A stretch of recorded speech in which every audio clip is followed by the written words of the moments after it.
June 12, 2024, the day a Venezuelan submarine forced the U.S. Navy to blink. Let me tell you something that didn't make the front page of the New York Times or the lead segment on CNN, but should have. On that quiet Wednesday in the Caribbean, a Venezuelan diesel-electric submarine, one of the old Russian Kilo-class boats, rusting but still lethal, slipped within detection range of the USS Gerald R. Ford, the most advanced aircraft carrier in the world. Now, the Pentagon will tell you this was a routine unsafe and unprofessional maneuver, a reckless provocation by a desperate regime. The media will dutifully report it as another example of Nicolas Maduro's erratic behavior, a tin-pot dictator playing with fire. And to the average American, it'll sound like just another headline about a country most people couldn't find on a map. But here's what they're not telling: this wasn't just a Venezuelan submarine getting too close. This was a calculated test of American resolve. A probe. A message.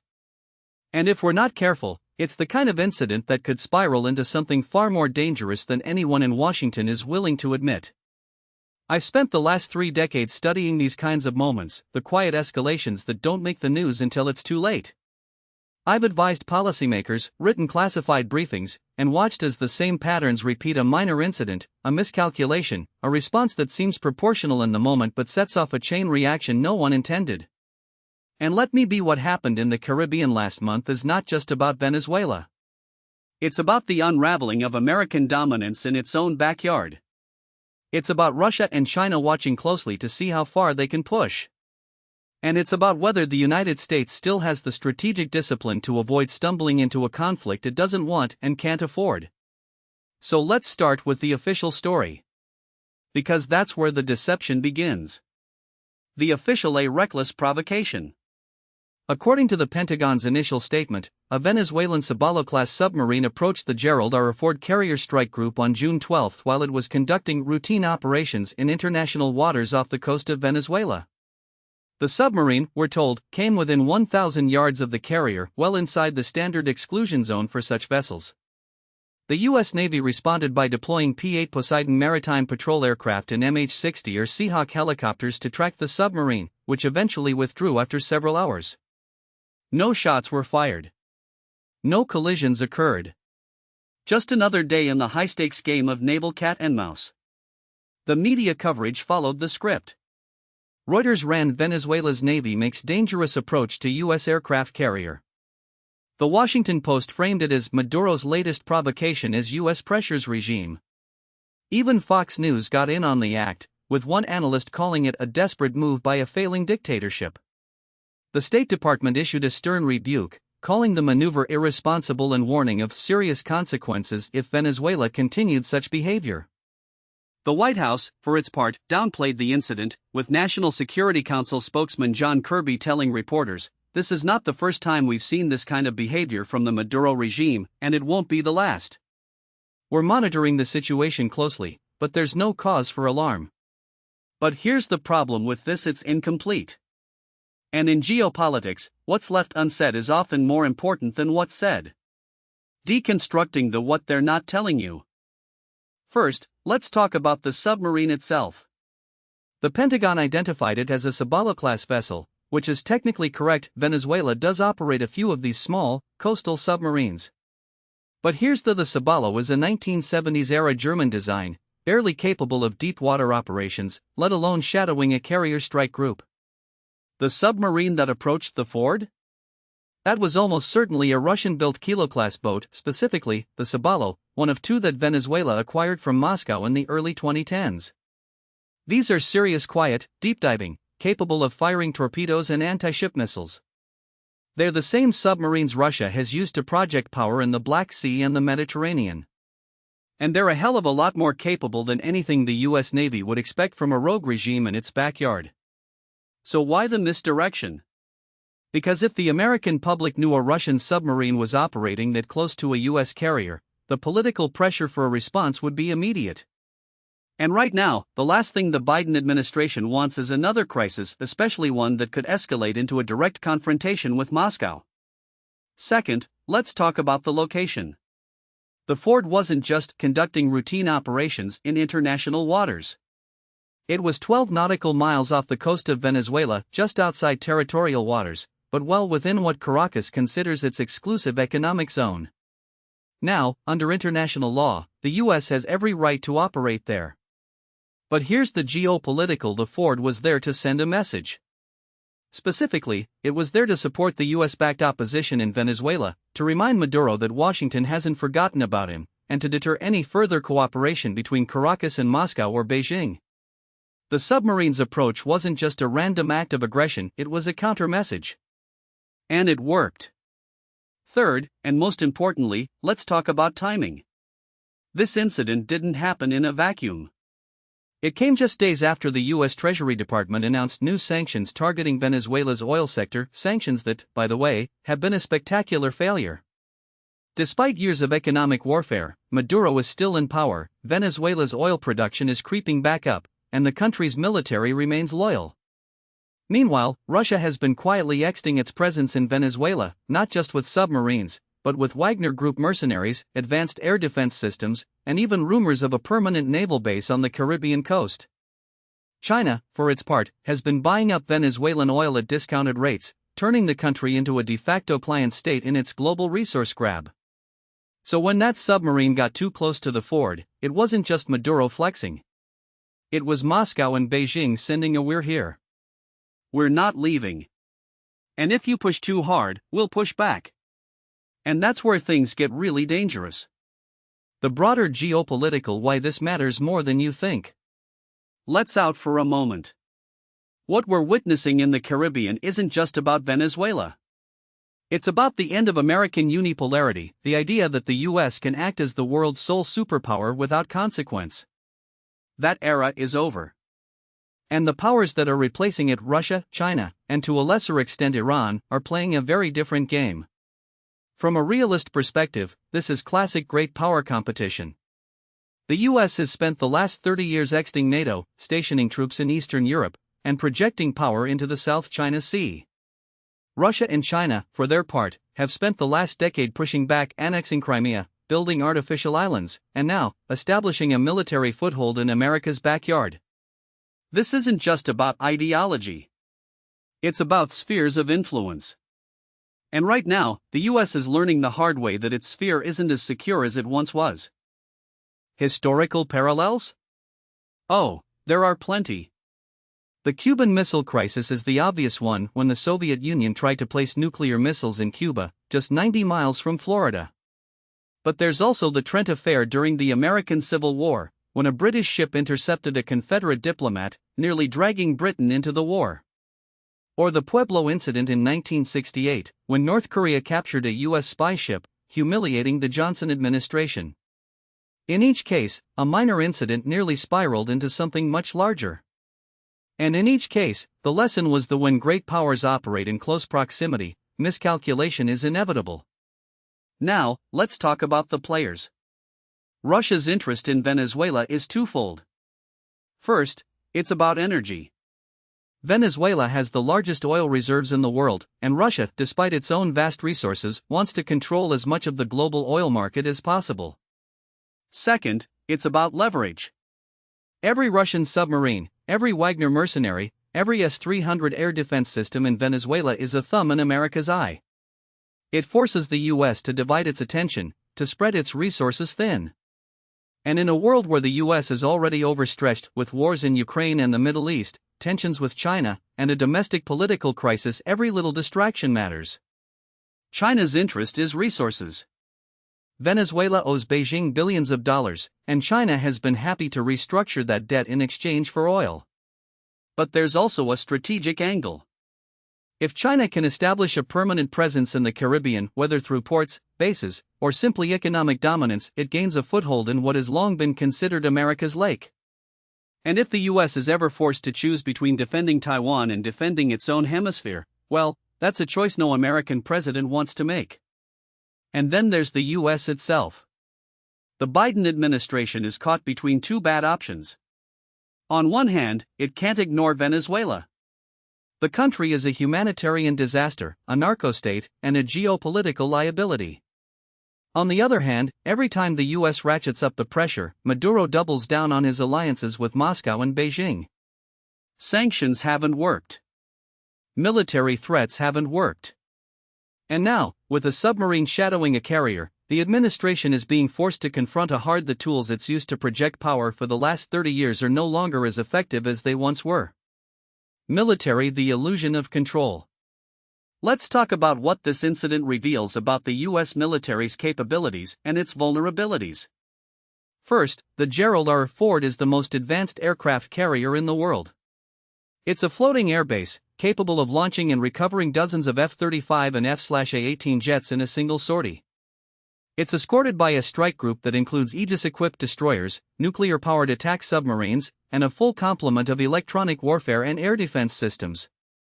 On paper, it's invincible. But here's the thing about the great equalizer. A single kilo-class boat, operating in shallow waters where its acoustic signature blends into the background noise, can be nearly impossible to detect. And if it gets close enough, it can fire a salvo of torpedoes or anti-ship missiles before the carrier even knows it's under attack. Now, I'm not saying the Venezuelan submarine was about to sink the Ford. That's not how these things work. But the fact that it got as close as it did should be a wake-up call. Because if a rusting Venezuelan kilo can slip past a carrier strike group's defenses, what happens when a Chinese Yuan-class submarine does the same thing in the South China Sea? Or a Russian Yazan-class boat in the North Atlantic? The U.S. Navy is still the most powerful in the world. But its dominance is no longer absolute. And in an era where peer competitors are investing heavily in asymmetric capabilities, submarines, hypersonic missiles, electronic warfare, the old rules of naval warfare no longer apply. Now, let's talk about escalation. The U.S. response to the submarine incident was surveillance, tracking, a stern warning. But what happens next time? What if the submarine doesn't withdraw? What if it fires a torpedo, intentionally or by accident? The U.S. Navy's rules of engagement are: if a vessel poses a direct threat, it can be engaged. But in the fog of war, intentions are hard to discern. And once the shooting starts, it's very hard to stop. I've studied these kinds of incidents for decades. I've seen how quickly they can spiral. The Gulf of Tonkin incident, which dragged the U.S. into Vietnam. The Vincennes shooting down of an Iranian airliner in 1988. The Kursk submarine disaster in 2000, which nearly triggered a nuclear alert. In each case, a minor incident led to a major crisis. And in each case, the initial response was based on incomplete information. The hawks in Washington will tell you that the U.S. needs to respond forcefully, that a show of strength will deter future provocations. But history suggests otherwise. In 1962, the U.S. blockaded Cuba to force the Soviets to remove their missiles. It worked. But it also brought the world to the brink of nuclear war. In 2003, the U.S. invaded Iraq to remove Saddam Hussein's weapons of mass destruction. It worked, sort of. But it also destabilized the Middle East for a generation. And in 2011, the U.S. intervened in Libya to prevent a massacre in Benghazi. It worked, temporarily. But it also led to the collapse of the Libyan state and the rise of ISIS in North Africa. The lesson? Military force is a blunt instrument. And in a world where every action has an equal and opposite reaction, the risks of escalation are higher than ever. The domestic political why this is about more than just Venezuela. Now, let's talk about politics. Because in Washington, everything is political, especially foreign policy. The Biden administration is in a tough spot. On one hand, it needs to look tough on Venezuela. The Florida vote is critical in November, and no Democrat wants to be seen as soft on Maduro, especially not after the 2020 election, when Trump won Florida by painting Biden as weak on socialism. On the other hand, the administration can't afford another foreign policy crisis. Not with Ukraine still burning, Israel at war with Hamas, and China threatening Taiwan. So the White House's response has been a careful balancing tough rhetoric, but no military action.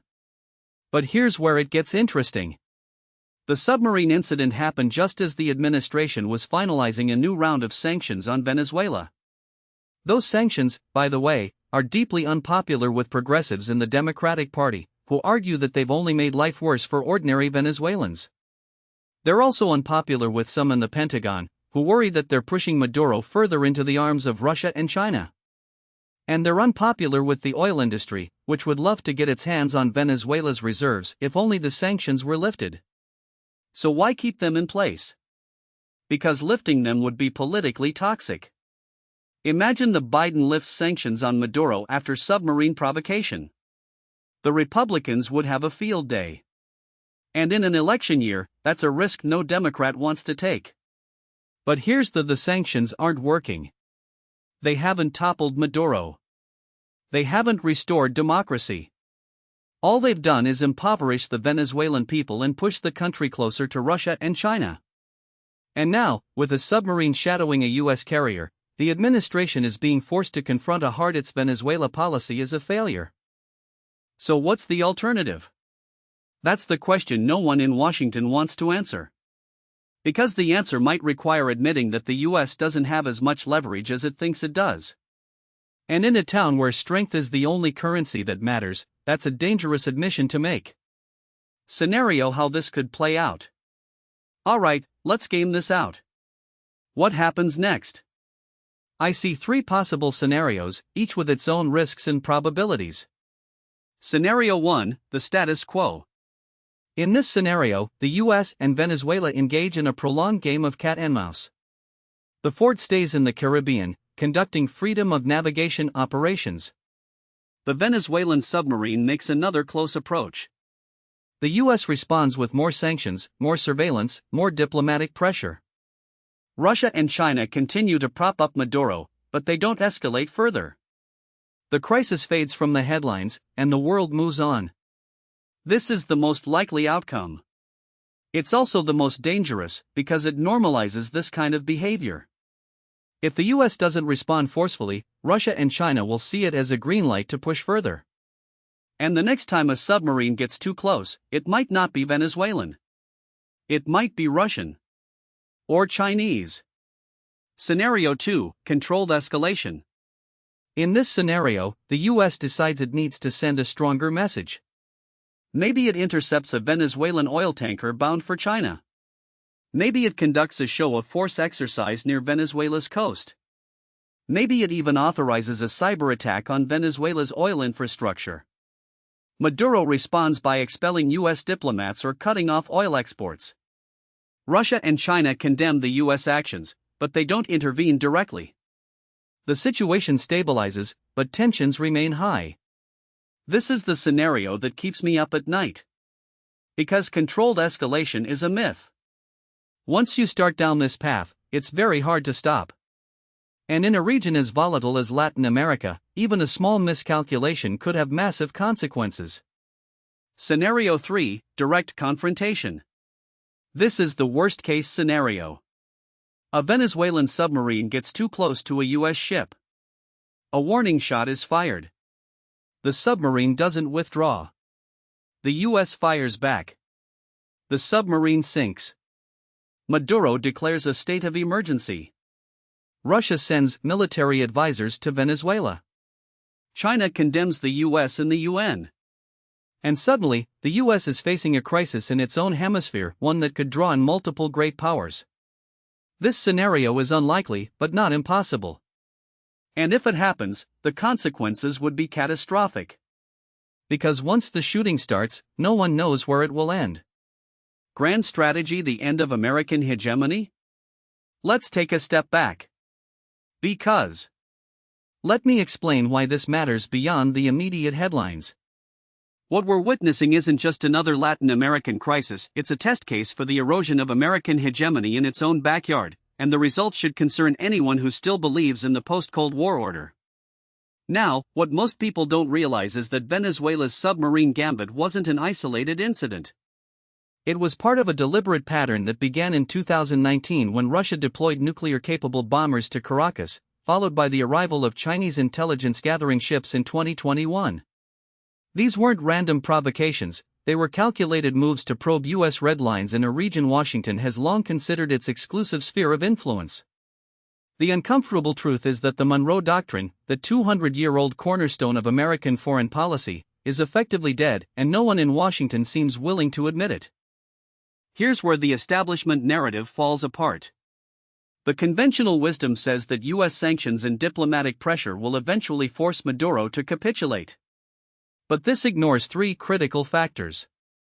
First, Venezuela's economy has already collapsed. GDP shrank by 75% between 2013 and 2021, yet Maduro remains in power. Second, Russia and China have turned Venezuela into a geopolitical laboratory, testing how far they can push the U.S. without triggering a direct response. And third, the U.S. itself has lost the moral high ground in Latin America after decades of interventionism, from the 1954 Guatemala coup to the 2019 failed coup attempt in Venezuela. Let's talk about the military implications, because this is where things get truly dangerous. The U.S. Navy hasn't faced a peer competitor in its own hemisphere since the Cuban Missile Crisis. But today, Venezuela's submarine fleet, though aging, includes 3 Russian-built Kilo-class boats, the same model Iran has used to harass U.S. ships in the Persian Gulf. These aren't just symbolic assets, they're capable of launching anti-ship missiles and laying mines. More importantly, they're being used to train Russian and Chinese crews in Western Hemisphere waters, something we haven't seen since the 1960s. The real concern isn't Venezuela itself, it's the precedent this sets. If the U.S. allows Russian and Chinese military assets to operate freely in the Caribbean, what's to stop them from establishing a permanent presence? We're already seeing this play out in the Pacific with China's artificial islands and Russia's Pacific Fleet exercises. The difference is that the Caribbean is just 90 miles from Florida. A Russian submarine base in Venezuela would cut the U.S. Navy's response time to a European crisis in half. A Chinese intelligence station in Cuba would give Beijing real-time surveillance of every U.S. military movement in the southeast. Here's the part that keeps me up: the U.S. military is not prepared for this. The Navy's submarine fleet is stretched thin, with only 50 attack submarines to cover the entire globe. The Coast Guard, which would bear the brunt of any Caribbean crisis, has just 250 cutters for 11 million square miles of ocean. And the Southern Command, responsible for Latin America, has seen its budget slashed by 40% since 2010. Meanwhile, Russia has increased its military cooperation with Venezuela by 600% since 2018, and China has invested $60 billion in Latin American infrastructure, much of it with dual-use military applications. The establishment response to all this has been more sanctions, more rhetoric, more wishful thinking. But sanctions don't work when your adversaries have alternative financial systems. Rhetoric doesn't deter when your opponents see you as a paper tiger. And wishful thinking is a strategy only for those who haven't studied history. The last time a great power allowed its regional dominance to erode this quickly, we called it the decline of the British Empire. The difference is that Britain had a successor, America. Who's America's successor? Let me be. This isn't about Venezuela. It's about the future of American power. If the U.S. can't enforce its will in its own hemisphere, how can it credibly project power in the South China Sea or Eastern Europe? The answer is that it can't, and that's exactly what Russia and China are counting on. Every time the U.S. backs down from a challenge in Latin America, it emboldens them to push further elsewhere. The most frustrating part? We've seen this movie before. In 1962, the U.S. drew a red line over Soviet missiles in Cuba. Today, the missiles are gone, but the Russian presence remains, now with Chinese backing. The lesson of the Cuban Missile Crisis wasn't that deterrence works, it was that great powers will keep testing your resolve until you prove you mean business. The question is whether Washington still has the stomach for that kind of confrontation.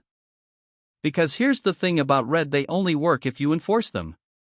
And right now, the U.S. is sending a very different message. Every time a Venezuelan submarine gets too close, every time a Russian bomber lands in Caracas, every time a Chinese ship docks in Havana, the world watches to see what America will do. And so far, the answer has not much.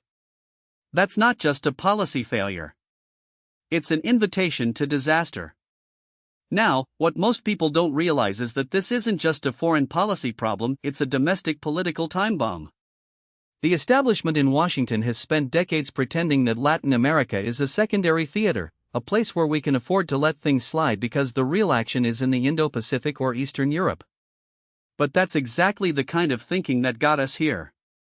The truth is, the erosion of American dominance in our own hemisphere isn't just a strategic blunder, it's a direct threat to the political stability of the United States itself. Let me explain why this matters. When I talk to people in Miami, in Houston, in New York, places with large Venezuelan, Cuban, and Nicaraguan communities, they're not just worried about Maduro's latest provocation. They're watching the Biden administration's response, or lack of it, and they're drawing conclusions. They're asking if the U.S. can't stand up to a failing petrostate like Venezuela. What does that say about its ability to protect its own citizens? What does it say about the value of American security guarantees? And most importantly, what does it say about the competence of the people in charge? Here's the uncomfortable: the political class in Washington has lost touch with the reality on the ground. They still operate under the assumption that the American public will tolerate endless strategic retreat as long as the economy is humming along and the culture wars keep everyone distracted. But that's a dangerous gamble. The 2024 election cycle is already shaping up to be a referendum on American strength, and the Venezuelan submarine incident, along with the broader pattern of weakness it represents, is going to be a central issue whether the establishment likes it or not. Take Florida, for example. In 2020, Donald Trump won the state by just over 370,000 votes. That same year, over 1.5 million Venezuelan Americans were eligible to vote, and their turnout rate was nearly 60%. That's not a coincidence. These are people who fled socialism, who watched their countries collapse under the weight of corruption and foreign interference, and who now see the same patterns playing out in their adopted homeland. When they hear the Biden administration downplaying the significance of a Venezuelan submarine shadowing a U.S. carrier, they don't see nuance, they see history repeating itself. And they're not going to sit quietly while it happens. Now, the establishment's response to this is predictable. They'll dismiss these concerns as hysteria or right-wing fearmongering. They'll point to polling that shows most Americans don't follow foreign policy closely, as if that somehow absolves them of responsibility. But that's missing the point entirely. The American public might not know the details of every geopolitical crisis, but they have an instinctive sense of whether their country is strong or weak. And right now, that instinct is telling them something is very wrong. Let's look at the numbers. In a 2023 Gallup poll, only 36% of Americans said they were satisfied with the United States' position in the world, the lowest level since the survey began in 1979. That's not just a blip, it's a trend. In 2002, after September 11th, that number was 70%. In 2012, during the Obama years, it was 60%. Today, it's in the mid-30s. And it's not hard to see why. Whether it's the chaotic withdrawal from Afghanistan, the humiliating prisoner swap with Iran, or the steady stream of provocations from Venezuela, Russia, and China that go unanswered, the message is America is in retreat. The political consequences of this are already playing out. In the 2022 midterms, Republicans gained seats in Florida, Texas, and New York, states with large Latino populations, by hammering the Biden administration on border security and foreign policy. They didn't win because of culture war issues, they won because they tapped into a deep-seated anxiety about American decline. And that anxiety isn't going away. If anything, it's getting worse. Here's the scenario I see unfolding. Over the next 18 months, we're going to see more provocations from Venezuela, more submarine incidents, more Russian and Chinese military deployments, more cyber attacks, more migrant crises engineered to destabilize the U.S. southern border. And with each one, the Biden administration will respond with the same sternly worded statements, targeted sanctions, and behind the. So what happens when the next crisis hits? What happens when a Venezuelan submarine doesn't just get close to a U.S. carrier but actually collides with one? What happens when a Russian or Chinese military vessel is caught in U.S. territorial waters?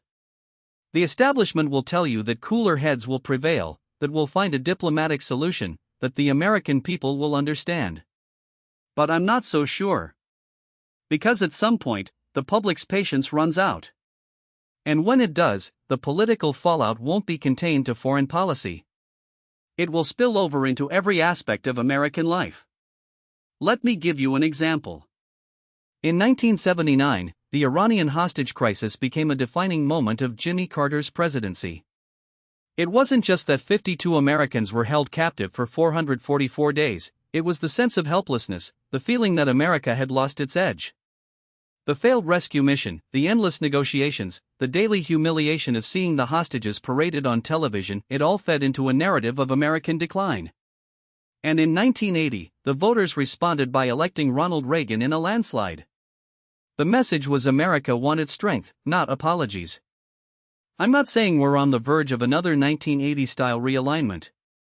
But I am saying that the political class in Washington is dangerously out of touch with the mood of the country. They still think they can manage these crises with the same old tools: sanctions, diplomacy, and wishful thinking. But the world has changed. The adversaries we face today aren't the Soviet Union or Saddam Hussein.